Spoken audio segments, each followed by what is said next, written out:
En este video vamos a develar la presunta carta de un representante de la Cámara del Pacto Histórico, cuando fue juez de la República, que le envió secretamente a un narco. La columna se llama La firma que incrimina a Suárez Baca. Una carta manuscrita y presuntamente firmada por el representante de la Cámara por el Pacto Histórico, Pedro José Suárez Baca, podría enviarlo a prisión a partir de la investigación que adelanta la Corte Suprema de Justicia en su contra. Vamos por partes, como el perito grafólogo examinando los trazos de una rúbrica. El pasado 3 de agosto, la Sala Especial de Instrucción de la Corte abrió una investigación formal basada en una denuncia contra el congresista de Boyacá por los delitos de prevaricato y concierto para delinquir. Según la denuncia que existe en el alto tribunal, el político habría incurrido en estas conductas de presunta corrupción cuando fue juez de ejecución de penas y medidas de seguridad en Tunja. Yo nací en la ciudad de Sogamoso, pero toda mi vida la viví en la ciudad de Tunja. Empecé a trabajar fundamentalmente en la rama judicial, fui juez durante muchos años, trabajé con la Fiscalía General de la Nación. Los hechos específicos datan del 23 de enero de 2008, cuando le correspondió al Juzgado Quinto de Ejecución de Penas y Medidas de Seguridad de Tunja controlar la ejecución de la pena impuesta en contra del señor Leilo Nevardo Ávila Santana, condenado por los delitos de tráfico de estupefacientes y secuestro por parte del Juzgado Séptimo Penal del Circuito de Bogotá. En ese momento, el entonces juez Suárez Baca le dio al condenado la sustitución de la prisión intramural por domiciliaria, lo que sustentó en su condición de padre de cabeza de familia. Es importante aclarar que este tipo de delitos no son tenidos en cuenta para el beneficio de casa por cárcel, a excepción de que exista prueba de una enfermedad grave del condenado. Pero no, el hecho fue acreditado por el togado Suárez Baca en una supuesta inspección que practicó el funcionario judicial en la residencia de los padres del narco y secuestrador. Es decir, que aunque el delincuente vivía con sus padres, le dieron un beneficio por ser cabeza de familia, lo que quiere decir que los niños hubieran podido quedarse con sus abuelos. Para colmo de males, el acta respectiva fue elaborado en el despacho del juzgado, es decir, que nunca hubo tal visita por parte de los funcionarios judiciales. Pero acá se pone peor. Esta columna tiene en su poder el original de una carta que establecería, de comprobarse su validez, que el entonces juez y el condenado narco eran amigos y se cruzaron comunicaciones en las cuales se da cuenta de la voluntad del funcionario judicial de favorecer con su determinación ilegal al delincuente. El secuestrador sí tiene quien le escriba. Hagamos un paréntesis de contexto y vayamos más atrás. El señor Suárez Baca salió a la fama nacional de manera inusual y arrolladora en noviembre del 2022, cuando, sin haber cumplido los 30 años y como juez segundo de ejecución de penas y medidas de Tunja, otorgó la libertad condicional a los condenados capos del narcotráfico Miguel y Gilberto Rodríguez Orejuela. Dos capos libres de una sola leguleyada. Según el criterio del, en ese momento, magistrado auxiliar Suárez Baca, los ex líderes del cartel de Cali, presos para ese momento y a 7 años, ya habían cumplido con las 3/5 partes de su pena y por lo tanto tenían derecho a la libertad condicional. Además, el juez argumentó en su decisión que los Rodríguez Orejuela habían cumplido su sentencia con comportamiento ejemplar. Repitamos la palabra, ejemplar. En diciembre de 2004, los hermanos Rodríguez Orejuela fueron extraditados a los Estados Unidos y el 26 de septiembre de 2006, los mismos del comportamiento ejemplar fueron condenados por la Corte Federal de Miami a 30 años adicionales de prisión por los delitos de conspiración, narcotráfico y lavado de dinero. Toca hacer una vaca para adivinar qué significa comportamiento ejemplar para el flamante ex juez segundo de ejecución de penas y medidas de Tunja. Pero volvamos a la carta de 2008, ya que en el manuscrito, de comprobarse real por parte de un peritaje grafológico, dejaría ver la preocupación que le asistía a Suárez Baca por su cercana relación con el narco Leilo Nevardo Ávila y los cuidados que debían tener para no dejar evidencia de ello. Vamos al documento. La nota no tiene fecha, pero una versión exacta que existe de la misma carta en la Notaría Tercera del Circuito de Tunja cuenta con un sello el 15 de septiembre de 2010, lo que deja ver que la escritura de la correspondencia por lo menos precede a esa fecha, es decir que no fue implantada ahora que la Corte investiga el caso del congresista. La misiva está dirigida al señor Leilo Nevardo Ávila y dice ESM, que es la abreviación de que fue entregado en sus manos. Después del atento saludo dice, abro comillas, usted comprenderá las razones por las que me comunico de esta manera, pero ante los acontecimientos recientes prefiero tener cuidado en extremo. Agradezco de antemano por igual razón me sea devuelto este escrito con su portador, a quien autorizo para toda comunicación a mí. Cierro comillas. Continúa con su mala redacción el documento. Abro comillas. En una sala de descongestión del Consejo Seccional de Cundinamarca cursa la indagación preliminar número 2010-000-125-00 con el magistrado Dr. Luis Alfredo Agudelo Flores por la prisión domiciliaria concedida por mí. Usted sigue adelante. El Consejo Superior de la Judicatura es el ente superior de esta entidad y por eso creo que Pedro A. Sanabria puede ayudar eventualmente en algo. Sin embargo, eso debe hacerse con mucho cuidado y en alto grado de confianza con él. Cierro comillas. Termina la carta y acá es importante establecer que los paréntesis son originales de la escritura y no adiciones del columnista. Abro comillas. Hace unos días usted llamó a mi celular y contestó mi esposa. Usted dio su nombre y dijo que quiere reunirse conmigo. Agradezco que no se comunique a mi celular, pues definitivamente es mejor evitar sorpresas. Entre paréntesis, no dar papaya. No vale la pena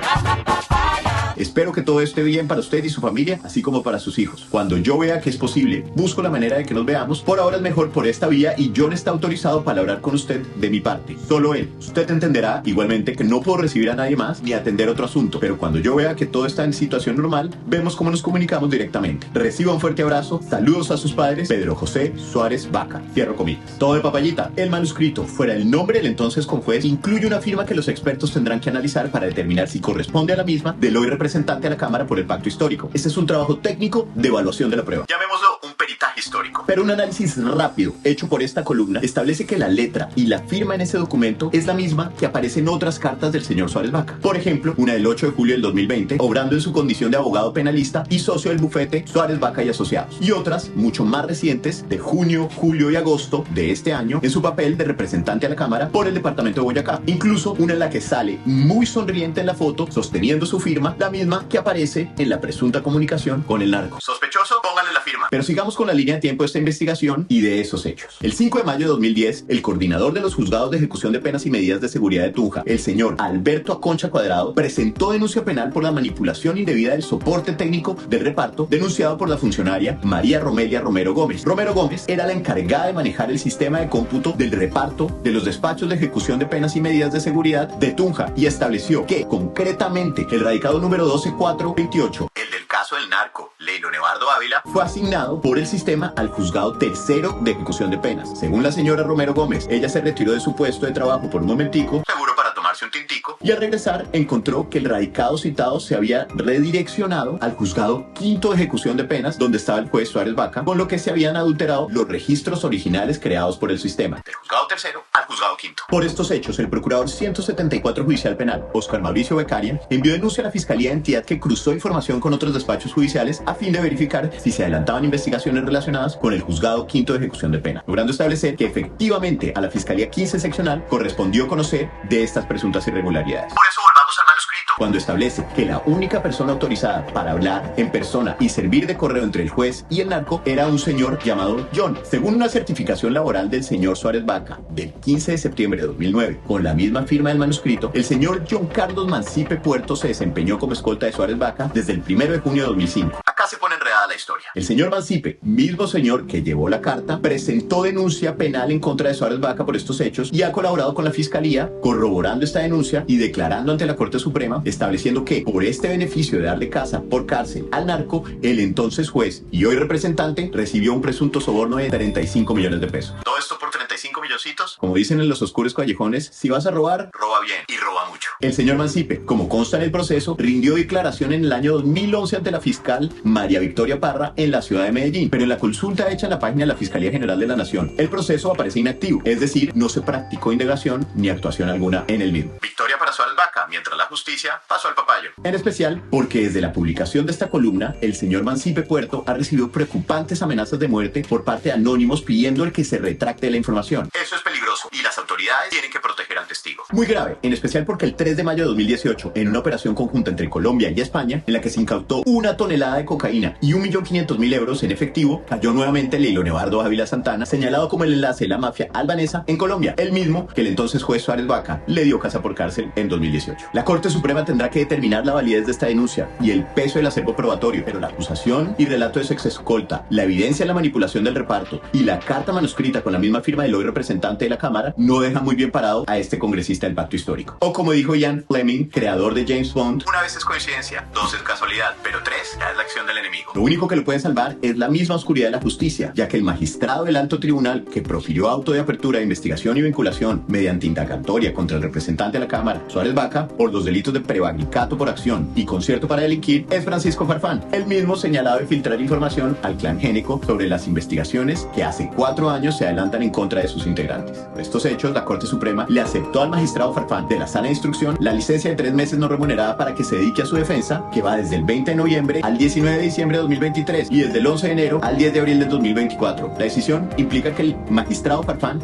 ya salió de los procesos en los que no está impedido, como la investigación de Suárez Vaca, con la particularidad de que, si no se hace la indagatoria de este caso en diciembre, prescribiría la acción por prevaricato, más no el concierto para delinquir. ¿Cuál crónica de una prescripción anunciada? Aunque el escándalo de Farfán aún no toma las dimensiones que alcanzó el denominado cartel de la toga hace algunos años, estos hechos oscuros demuestran que algunos jueces, más allá de las decisiones que toman en temas jurídicos de alto nivel basados en la ley, se han convertido en operadores políticos y corruptos que enturbian lo que debería ser una labor transparente y honorable como la de impartir justicia. La toga, símbolo de majestad y justicia desde tiempos del Imperio Romano, viene destiñéndose a pasos agigantados en Colombia, y cuando la justicia se prostituye, el imperio de la ley tiene sus días contados. Como dice el refrán español, con las manos en las cartas y los ojos en las arcas. Ese es el caso del entonces juez y representante Suárez Vaca, al igual que el del magistrado Farfán, que de comprobarse todos estos hechos, se demostraría que se aliaron justamente con las mafias del narco y la corrupción política que debían judicializar. Rojo se metió en toda la pelea.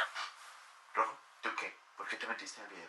Es importante aclarar que este columnista se comunicó con el equipo del representante por el pacto histórico, pero hasta ahora ni él ni su equipo han preferido comentar sobre estos hechos y en específico sobre la pregunta de si la carta que tengo en mi poder es escrita y firmada por el señor Suárez Vaca. Amanecerá y verificaremos.